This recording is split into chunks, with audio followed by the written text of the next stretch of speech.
नमस्कार and welcome back. दोस्तों, मैं दावे के साथ बता सकता हूँ कि जिस तरह से चीज़ें चल रही हैं, भारत हमारे लिए अब रहने लायक बचा ही नहीं है। ये रह गया है सिर्फ इलीगल्स के लिए। क्यों बोल रहा हूँ? क्योंकि राहुल गंदगी ने अब ओपनली इन इलीगल्स को अपने अपने स्टेट में, जहाँ पर वो उसकी सरकार है, वहाँ पे बसाना शुरू कर दिया। और इमेजिन कीजिए, अगर आप नेशनलिस्ट हैं, आप अपनी ड्यूटी समझकर आप पुलिस के पास इन्फॉर्म करने जाते हैं कि भाई यहाँ पर इलीगल्स यहाँ पे बसे हुए हैं या बसने की कोशिश कर रहे हैं, और पुलिस इलीगल्स को पकड़ने की बजाय वो आपको एज अ क्रिमिनल पकड़कर अंदर कर दे, तो आपके ऊपर क्या बीतेगी? ये जो सारा का सारा ये जो चीज़ें हैं, ये हमारी आंखों के सामने होनी शुरू हो गई हैं। मैं एक लाइव एग्जांपल जो ऑलरेडी डेकन ने जो पोस्ट किया है, मैं आपके सामने रखने वाला हूँ। किसी सज्जन ने मेरे पास ये स्टोरी भेजी जो मैं कवर करने वाला हूँ, और ये चीज़ सिर्फ एक डॉक्टर प्रवीण के साथ नहीं, ये हर उस बंदे के साथ है जो नेशनलिस्ट है, जो देश के लिए आवाज़ उठाता है। उसकी आवाज़ को पहले तो सोशल मीडिया पे दबा दिया जाता है। जितने एंटी नेशनल्स हैं, आप देखिए उनकी वीडियोस, उसको प्रमोट किया जाता है पूरे इकोसिस्टम की तरफ से। और अगर कोई नेशनलिस्ट है, अगर वो इलीगल नेटवर्क को अनकवर करने की कोशिश किया जाता है, वो अथॉरिटीज़ को रिपोर्ट करता है, तो आपको लगता है कि भाई इमीडिएटली पुलिस वाले जाकर इलीगल्स को पकड़ेंगे। नहीं, पुलिस आपको पकड़ेगी कि आपने इलीगल्स आसानी से यहाँ पे बसने वाले थे, आपने उनको रिपोर्ट कैसे कर लिया। दोस्तों, ये कोई फिल्म का प्लॉट नहीं है। ये सब कुछ हो रहा है जो अभी एक न्यूज आई कर्नाटका से, मुझे लगता है उसका नाम ही ऐसा है, कर्नाटक। तो वहां पे नाटक ही चलता रहता है, इसलिए कर्नाटक के जो हिंदू हैं, उन्होंने जो सबसे बड़ा नाटककार है राहुल गंदगी, उसको चूज भी कर लिया। अब स्टोरी आती है डॉक्टर प्रवीण की। डॉक्टर प्रवीण एक डॉक्टर हैं, मेडिकल प्रोफेशनल हैं। उन्होंने नोटिस किया कि उनका जो एरिया है, वहां पे ये टोपी वाले पता नहीं कहां से आ रहे हैं। जब उन्होंने डिस्कवर किया कि ये तो इलीगल माइग्रेंट्स हैं, जो उनके एरिया में आकर उन्होंने रहना शुरू कर दिया। जब आइडेंटिटी पूछी गई, जैसे उनके घर में कोई सफाई वाली आती है, आइडेंटिटी देखी तो फेक आधार कार्ड है, फेक वोटर आईडी है, फैब्रिकेटेड क्रेडेंशियल्स हैं, ताकि पूरे के पूरे कंट्री को, सिस्टम को बाईपास किया जाए, बॉर्डर कंट्रोल को बाईपास किया जाए, और आसानी से ये लोकल कम्युनिटीज के बीच में आराम से ये ब्लेंड कर ले। कलावा भी डाला हुआ है, मंगलसूत्र है, ऊपर से सिंदूर डाला हुआ है, सब कुछ है दिखाने के लिए कि ये तो भारतीय है। अब डॉक्टर प्रवीण ने क्या किया? As a law abiding citizen, उन्होंने एज ए रिस्पॉन्सिबल पर्सन, उन्होंने पूरे फैक्ट्स को इकट्ठा किया और लोकल पुलिस के अंदर जाकर उन्होंने उनको अलर्ट किया। उसके बाद हुआ क्या, जो कि सबसे बड़ा शॉकिंग था, उस क्रैकडाउन करने की बजाय इलीगल्स के ऊपर, उनके नेटवर्क के ऊपर कि किसने इनको फेक डॉक्यूमेंट बना के दिए, सिंडिकेट को पकड़ने की बजाय जो पुलिस वाले हैं वो अपने बंदूकें वो कर देती हैं डॉक्टर प्रवीण के ऊपर। एफआईआर लॉन्च की गई डॉक्टर प्रवीण के ऊपर कि तुम्हारी हिम्मत कैसे हो गई इनको एक्सपोज करने की। दोस्तों, ये एक डेंजरस प्रेसिडेंट है जो आज सिर्फ कर्नाटका में नहीं, ये पूरे भारत में है। हम कई बार सोचते हैं कि लोग इन्फॉर्म क्यों नहीं करते। अब समझ आ रहा है कि लोग इन्फॉर्म करते क्यों नहीं है, क्योंकि पुलिस आपको जिसने इन्फॉर्म किया है उसे ही पकड़ लेगी। यानी कि अगर आप इलीगल एक्टिविटीज कोई भी, वो बेशक लैंड माफिया हो, वो सैंड माफिया हो, वो इलीगल्स हो, आप किसी भी चीज़ को रिपोर्ट करने जाते हैं, आप ही टारगेट बन जाते हैं। तभी बोला मैंने आपको कि मोदी जी 12 साल हो गए आपको, अगर अभी भी ये काम होगा तो इस कंट्री को बचाएंगे कैसे आप? और यहाँ पर जो लोग हैं वो रहना चाहेंगे क्यों, जहाँ पर हम अपने ही कंट्री में हम सेफ नहीं, इलीगल्स वो सेफ है, लैंड माफिया, चोर माफिया, ये सारे चोर चक्के ये सेफ हैं, हम अपने आप को सेफ फील नहीं करते। और अगर हम इनको एक्सपोज करने की कोशिश करते हैं तो पुलिस की हैरेसमेंट हमें फेस करनी पड़ती है। अब हुआ क्या, डॉक्टर प्रवीण भी कम नहीं है, वो चले गए केस को लेकर, एफआईआर लॉन्च हुई, वो कर्नाटका हाई कोर्ट में वो पहुंच गए। पढ़े लिखे आदमी थे, फाइट करना जानते थे। अब वहां पर जाकर जो पूरा नैरेटिव है वो फ्लिप हो गया। वहां पर एक जस्टिस है, जस्टिस है नाग प्रसन्ना। उन्होंने केस को लिया और उन्होंने जो केस के ऊपर एक रियलिटी चेक दिया जो पुलिस को वो देखने वाला था। हाई कोर्ट ने इमीडिएटली जो ये था क्रिमिनल बनाया हुआ था डॉक्टर प्रवीण को, उसकी प्रोसीडिंग्स को स्टॉप किया। और उसके बाद उन्होंने क्या बोला, एक डायरेक्ट क्वेश्चन पूछा पुलिस से, जो कि ये पूरे स्टेट के अंदर वो गूंज रहा है। ये क्वेश्चन जज साहब ने पूछ कैसे लिया? मुझे लगता है एक ही जज होगा जो लिब्रांडो नहीं था।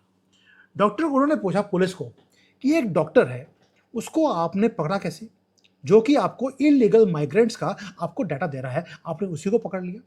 दूसरा उन्होंने बोल दिया, क्रिस्टल क्लियर किया कि इलीगल इन्फिल्ट्रेशन वो नेशनल सिक्योरिटी का मामला है।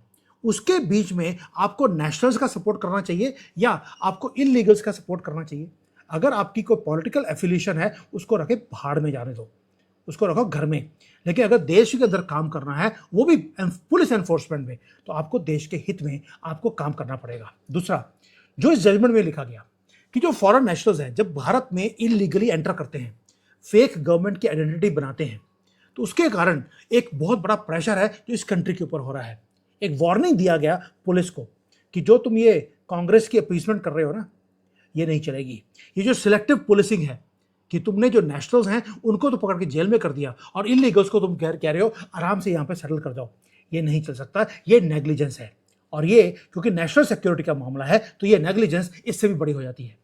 दोस्तों, हाई कोर्ट ने डॉक्टर साहब को तो क्लियर कर दिया, लेकिन जो स्पॉटलाइट है उन्होंने पुलिस के ऊपर रख दी कि तुम काम कैसे कर रहे हो। पुलिस वाले बोलते हैं कि जी साडा की कसूर है, हमें तो राहुल गांधी की जो गवर्नमेंट है उन्होंने बोला है कि इलीगल्स को कुछ नहीं करना, इनको बसने दो, आपने आंखें बंद रखनी है।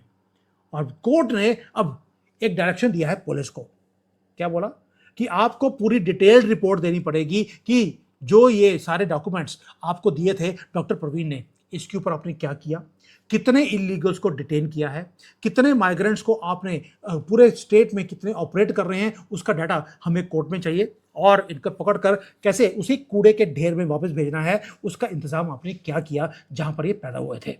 जजमेंट ने तो एक काम कर दिया, एक अनडिनाइबल प्रेसिडेंट है जिसको सेट कर दिया पूरे कंट्री के लिए कि अब इलीगल्स की खैर नहीं। ये देखने में बड़ा अच्छा लगता है। अब आप जैसे लोग, उन्होंने डॉक्टर प्रवीण की जो जीत है उसके ऊपर आपने बड़े बड़े चीज़ें लिखनी शुरू कर दी कि यार देखो, इन्होंने जो कर्नाटका की गवर्नमेंट है उसे झुका दिया। लेकिन दोस्तों, खुश होने से पहले मैं आपसे क्वेश्चन पूछता हूँ। सोच के देखिए डॉक्टर प्रवीण की साइड, अगर आप डॉक्टर प्रवीण होते, आपके घर में पुलिस आती, आपके वहाँ पे बीवी बच्चे घर में हैं, आपके मोहल्ले में लोग जो है या आपकी सोसाइटी में जो वो देखते हैं कि आपके घर में पुलिस आई है, वो आपके बारे में क्या सोचेंगे? 100 बातें बताएंगे। दूसरा, इस डॉक्टर प्रवीण ने कितना टाइम है जो उनको पुलिस के थाने जाने पड़ा, कोर्ट में जाना पड़ा, कितना टाइम लॉस हुआ, कितना मनी लॉस हुआ, उसके बारे में कोई सोचता नहीं है। क्या आप अंडरस्टैंड कर सकते हैं उस ट्रॉमा को जब पुलिस आपके घर में आती है और हर रोज आकर आपसे पूछताछ करती है? आप सोच के देखिए, जो जिहादी उस एरिया में है, वही इलीगल्स, जब उन्हें पता है कि पुलिस उनको सपोर्ट कर रही है, उन्होंने इसकी फैमिली को छोड़ा होगा, कितनी हैरेसमेंट करी होगी, और इसके छूटने के बाद उसके बाद भी उसकी जान छोड़ने वाले नहीं है। इसलिए मैं बोल रहा हूं, डॉक्टर प्रवीण को तो जस्टिस मिल गया, लेकिन किस प्राइस पर? क्या ये कंट्री इस तरह से चलेगा? तभी बोल रहा हूं, जो कुछ हो रहा है कंट्री में, उस तरह से ये कंट्री नहीं चल सकता। आपको स्ट्रिक्ट एक्शन लेने पड़ेंगे, और ये सिर्फ डॉक्टर प्रवीण की बात नहीं है, क्योंकि रीजन क्या है, मोदी जी के पास अगर केस जाता, वो बोलते हैं माफ कर दो पुलिस वालों को, माफ कर दो इलीगल्स को, माफ कर दो सारे जिहादियों को, की फर्क पड़ता है, कोई इशू नहीं है इसमें।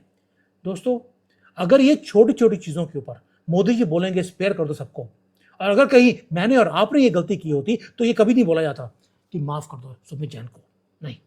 तभी बोल रहा हूं कि दोस्तों, ये कंट्री अब हमारे रहने लायक नहीं रहेगा अगर ऐसे ही चलते रहा। और प्लीज लुक अराउंड, मेरे पास कई और केसेस आए हैं जहां पर हिंदुओं का एरिया था, वहां पर एक मुसलमान ने आके रहना शुरू कर दिया, रेट था 10 20 50 लाख रुपए का, उसने 70 80 लाख रुपए दिए, घर को खरीद लिया। एक हिंदू ने पैसों के सामने अपने घर को बेच दिया।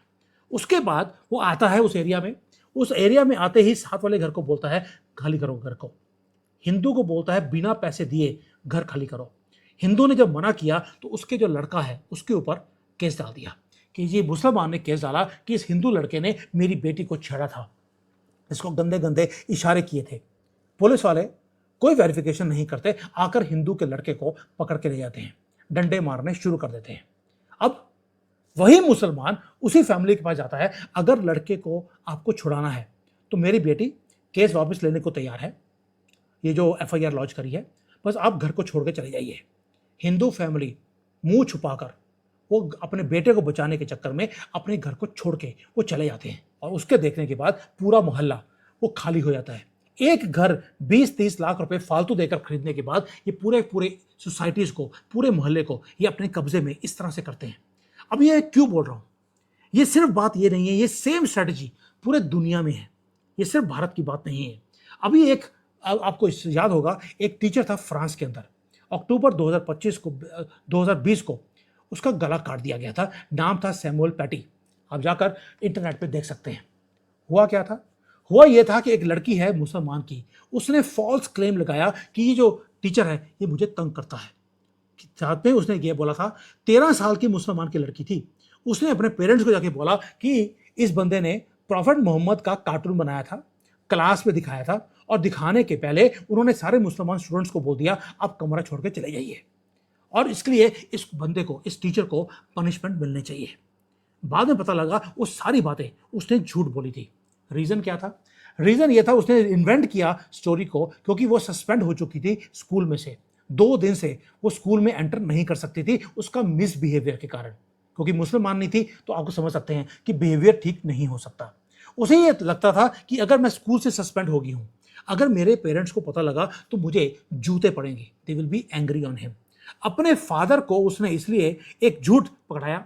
उसके फादर ने उस झूठ को इंटरनेट पे डाल दिया कि देखिए यहां पर एक टीचर है, टीचर की फोटो भी लगा दी कि इसने प्रॉफेट मोहम्मद का कार्टून, जो कि खुद कार्टून था वो, उसका कार्टून शेयर किया है।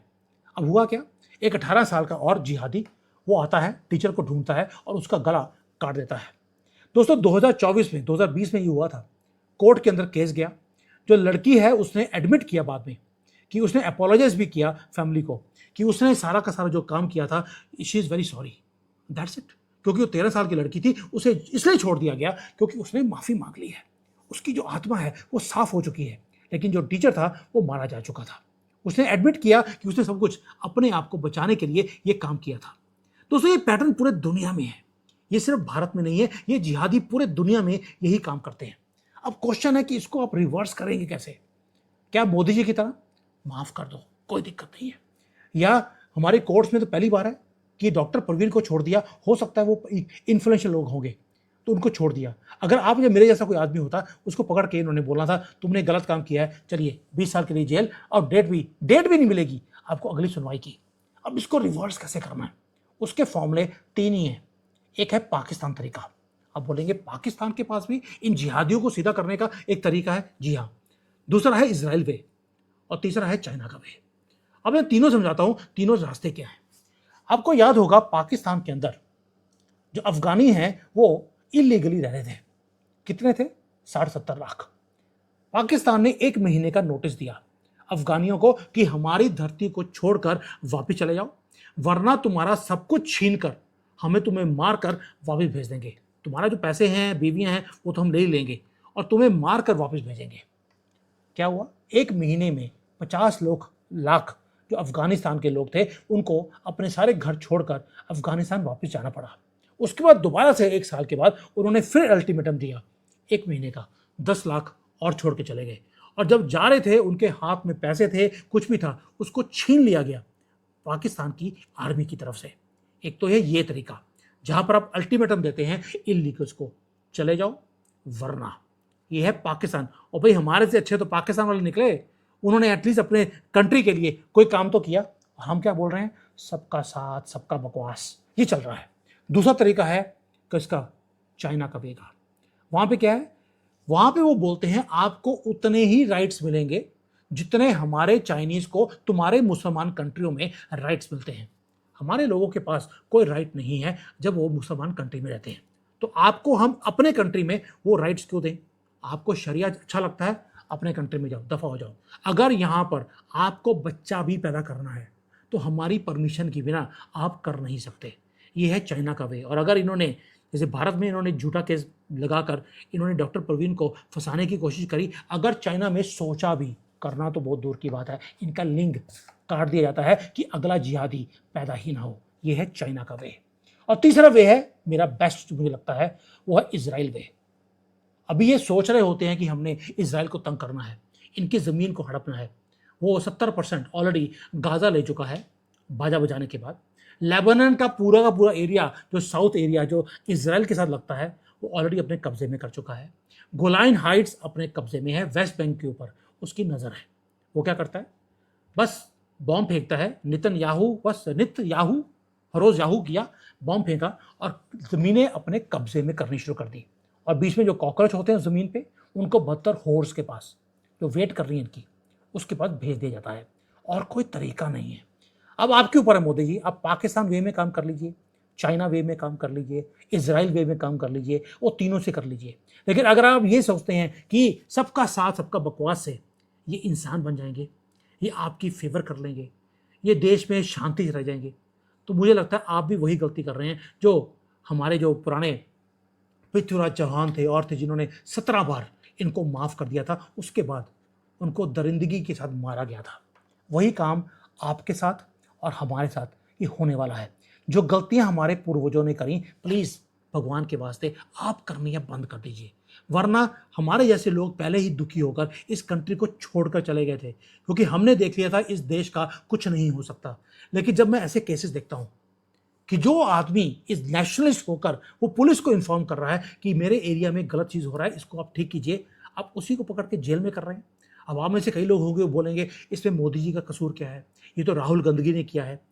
वे राहुल गंदगी इसलिए कर रहा है क्योंकि आपके पास 12 साल की गवर्नमेंट है, आपने उसके खिलाफ भी कुछ नहीं किया, हिम्मत नहीं है, करना नहीं चाहते, या पॉलिटिकल मजबूरी है, ये आपके ऊपर मैं छोड़ता हूं। लेकिन हम कर सकते थे क्योंकि आप उसे उसे फ्री हैंड दिया हुआ है ये सारे काम करने के लिए, वो तभी कर रहा है।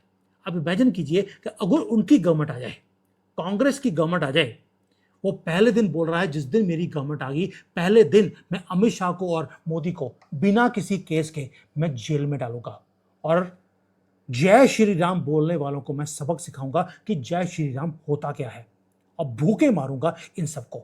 ये राहुल गांधी के खुद के वर्ड्स हैं। और साथ में मोहब्बत की दुकान में हिंदुओं की लड़कियां बेची जाएंगी, दुकान नाम इसलिए रखा है, और मोहब्बत उसी इलीगल्स के साथ।